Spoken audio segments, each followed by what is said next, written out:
This is an update to the Commodore 128 fix, problem, solution, dilemma, etc. So I was thinking that it's the socket, was dirty, dirty pins in the socket, and I didn't have any deoxant. That's what other people on YouTube use. So I looked around. I finally found, where is it? This mass airflow cleaning sensor cleaner, which I use on cars, and I thought, okay, well, I'll use it on this, and it worked. It seemed to. So I sprayed the socket real good, and I sprayed the chip, the pins on the chip, real good too, and powered it up, pressed on the chip, tried to get it to crash like it would before. Nope, humming along. Let it run for a little bit. Chip would get warm, but I think it's normal, I guess. So I put it back together, and I've been just loading different things on it. When I first put it back together, I had to flip over, and I went to power it up, and it just came up with a black screen. I went, oh no, oh no, what's going on?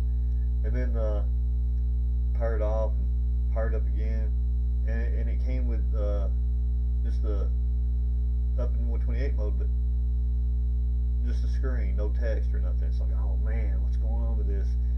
And then I noticed that I had the 40 and 80 column screen was down when I flipped it over, so it got pressed, So I went, oh.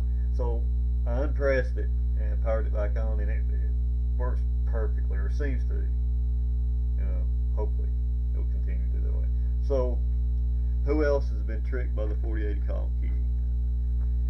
If you ever had a 128, you know what I mean. Alright, so that's an update on this. It seems like it's working okay. Just a little bit of mass airflow sensor cleaner, and so that seems like it it's like a deoxit replacement, or substitute. Seems like it works good.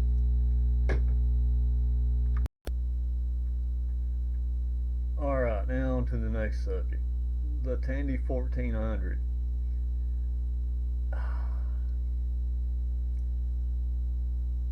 I'm going to need a 12 volt AC power supply.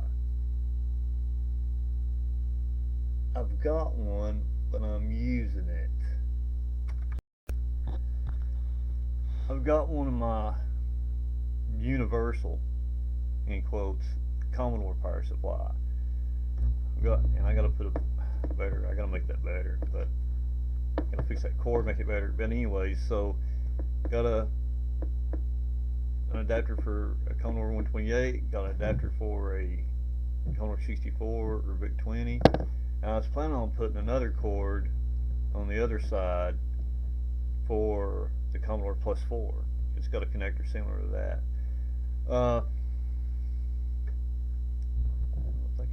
No, I can't use that. I don't think I can. Anyways, so I've got a 12 volt, a modern day solution, 12 volt AC power supply in there. But I don't want to take it out. But also, I've got this power supply, which is a Commodore 64 power supply. It's the 1764 power supply. Anyways, for the round expansion on the Commodore 64.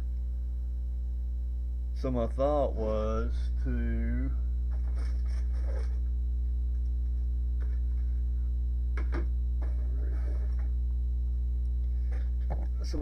I could take the AC power supply out of that, and make adapter cables using those. One for the Commodore 128 and the other one for the plus 4 is an adapter to plug into that, and then this can be used for the Commodore 64, RIC-20, a plus 4, or a Commodore 128 with 2 adapters. Now then,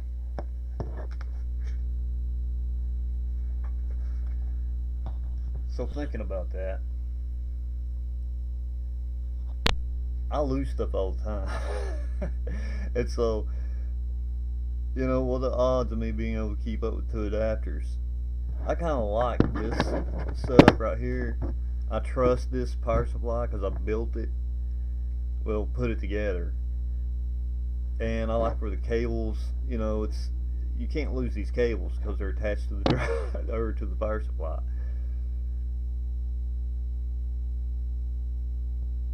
So, and plus, you know, I like the idea of having 2 power supplies. So, I don't know. So my thinking's this. Okay, I'm gonna keep this like it is. Just keep this, you know, and keep it put up because I'll probably be getting rid of some of my computers anyway. So that can go along with one, you know, maybe. But so my plan is to keep this, add another cord to the other side for the plus 4 machines. It's gonna look really strange, but you know, that way I won't lose any of the adapters that I make or anything like that. And so if I do that, that's my only AC 12-volt supply I've got is in there. I could get one. Well, I don't know if I want to wait for it to show up. So my thinking is this. What if I just stopped working on the Tandy Model 200 project? Just postponed it and take the LCD screen out of it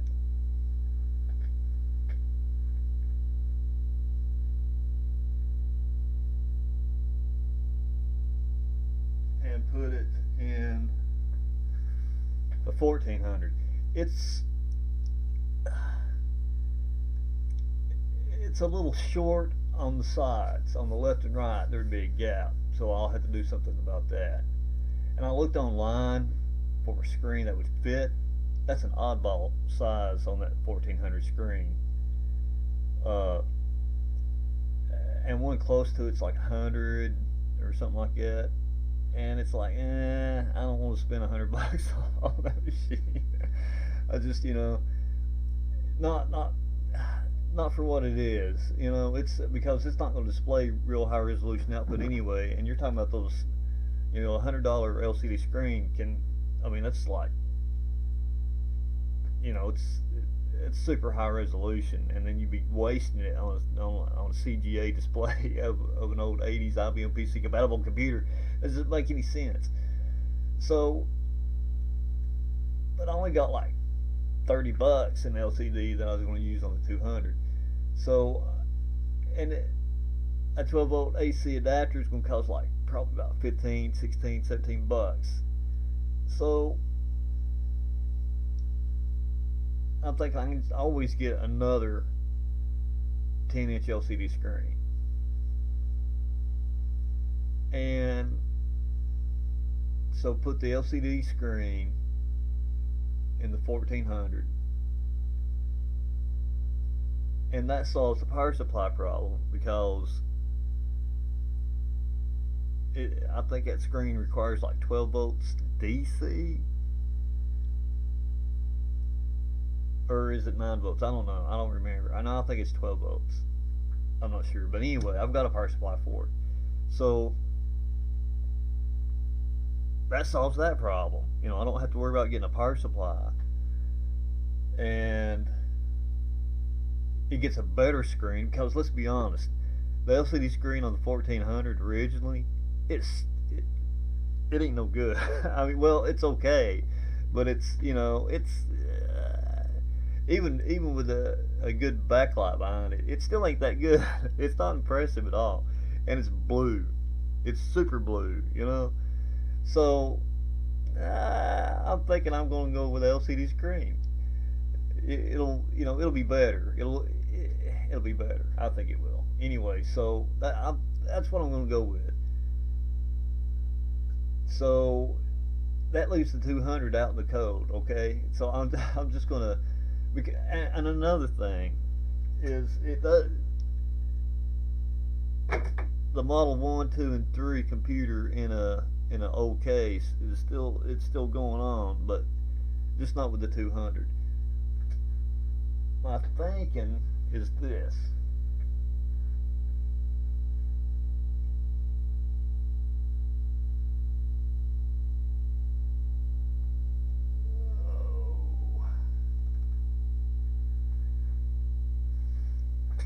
Is to put the Raspberry Pi in this case, and this computer looks a whole lot more like a Model 1, 3, or Model 1 or 3, right? And plus something else is the keyboard connector has got half the amount of pins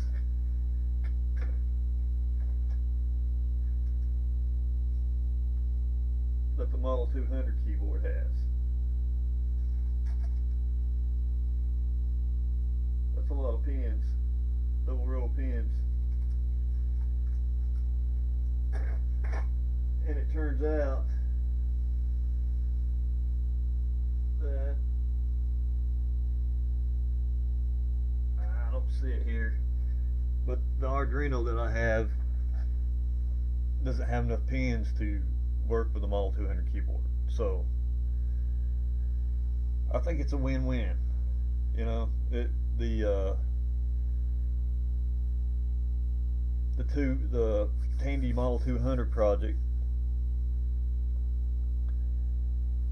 was and is a good idea, and I will do something with that 200 case.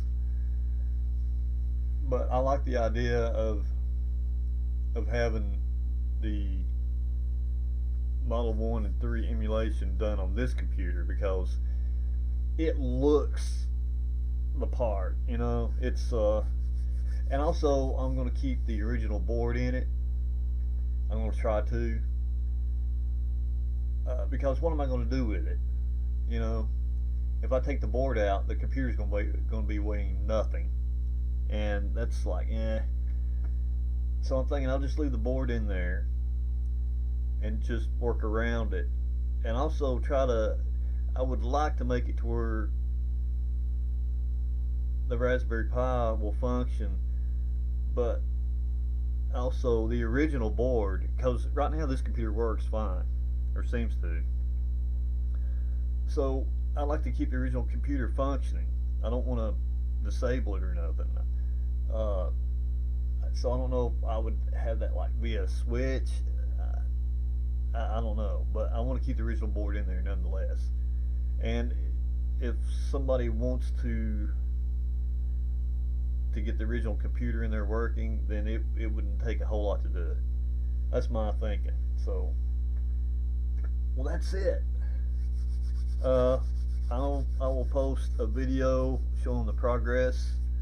Probably I'll try to complete the 1400 first, and then get this computer emulating the Model 1 and 3.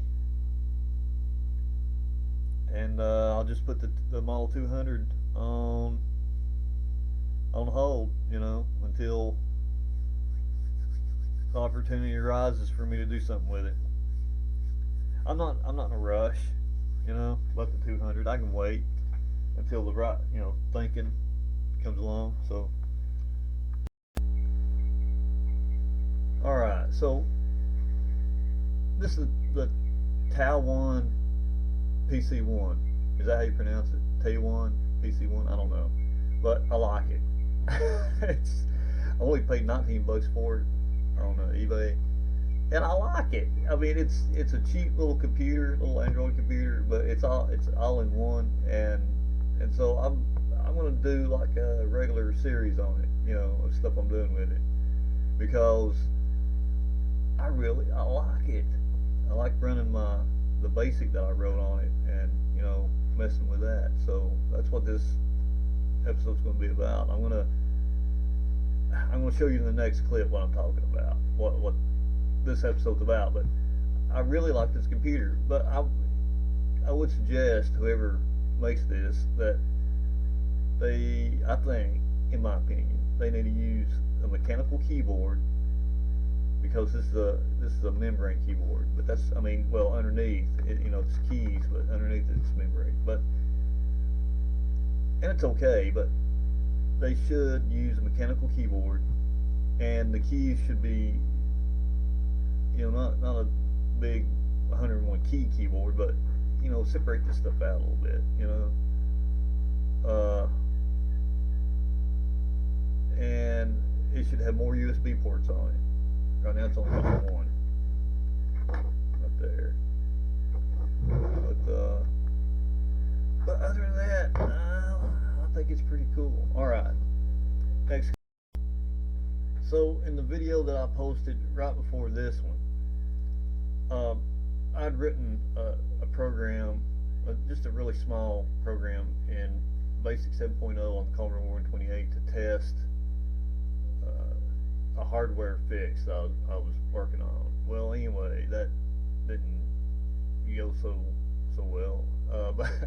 But I'll get to that. I'll get back to the 128 later. But I was wanting to write that same program on the Tauon PC-1, and just to see if I could duplicate it in BASIC. So that's what this video is about. Alright, so the program you see on your screen is the one I want to duplicate. Alright, so next clip. Oh, wrong button. So the clip you saw right before this was filmed before I fixed the Commodore 128, or it seems to be fixed. So what I basically want to do, I think I already said this in the previous clip, but I'm going to say it again, is that, you know, I wrote a little test program on the Commodore 128 to just test that chip.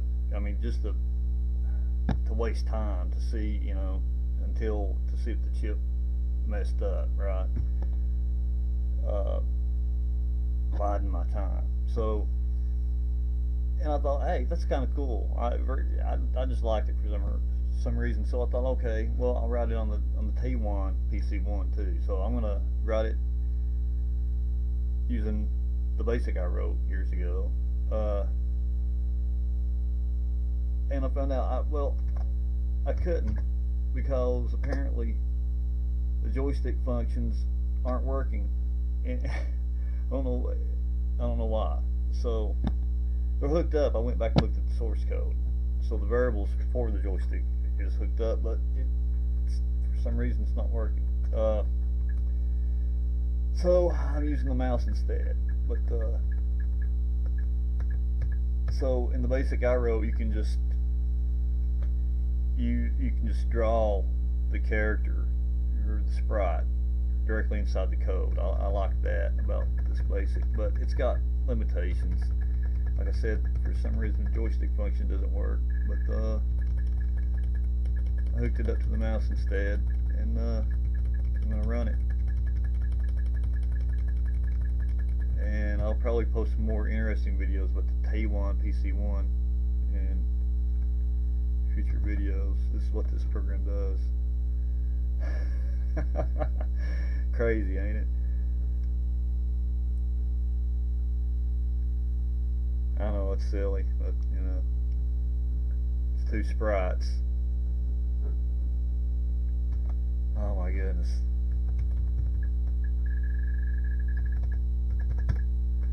Scotty's Scotty Animation. Talk to you guys later. For more content, you can visit www.scottyaniimation.com. There's a lot more stuff on there.